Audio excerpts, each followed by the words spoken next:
म्हसळा तालुका निर्घुण खुनाच्या घटनेनं अक्षरशः हादरलाय। रायगड जिल्हा परिषदेचे माजी कृषी सभापती बमद बनवे यांचे वाहनचालक निलेश ढवळे हे दिनांक 28 मे पासून बेपत्ता झाल्याची तक्रार त्यांच्या पत्नीनं म्हसळा पोलीस ठाण्यात दिली होती। मात्र 2 दिवस उलटून गेले तरीही निलेश ढवळे सापडले नव्हते। तसंच त्यांच्या बेपत्ता होण्यामागचं कारण देखील स्पष्ट होत नव्हतं। अखेर म्हसळा पोलिसांनी निलेश ढवळे यांच्यासोबत नियमित असलेल्या मित्रांची चौकशी केली। त्यानुसार अक्षय गोलांबडे यांच्यावर पोलिसांचा संशय बळावला। तपास सुरू केला असता निलेश यांना त्यांचाच मित्र अक्षय गोलांबडे यानं गोळ्या घालून ठार मारल्याचं निष्पन्न झालंय।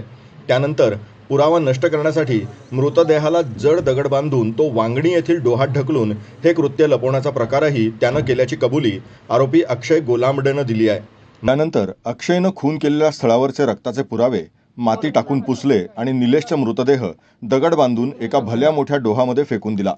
बंदुकातील काडतुसं निलेशच्या खिशात ठेवून बंदूक देखील त्याच डोहात फेकून दिली। निलेश घरी परतला नसल्यानं त्याचे कुटुंबीय आणि गावकरी त्याला जंगलात शोधण्यासाठी गेले असताना तब्बल 2 दिवस आरोपी अक्षय त्याच्या कुटुंबासोबत मृतदेह शोधण्याचं नाटक करून शोध घेणाऱ्या सर्वांची दिशाभूल करून दुसरीकडेच शोधण्यासाठी घेऊन जायचा। मात्र 30 मे रोजी पोलिसांना अक्षयवर संशय आल्यानं त्यांनी आपली सूत्र फिरवली आणि अक्षयला पकडलं।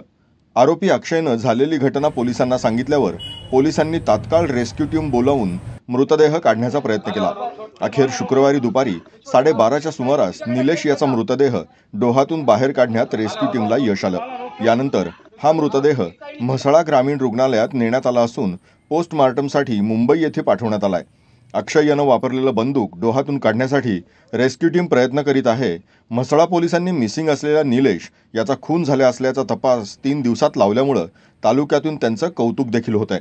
मात्र अवैध बंदूक आणि जिवंत काडतुसं अक्षय यानं आणली कुठून आणि तालुक्यातील कोणाकोणापर्यंत याचे धागेदोरे पोहोचतात याचा शोध पोलीस घेतील अशी जनतेला आशा आहे।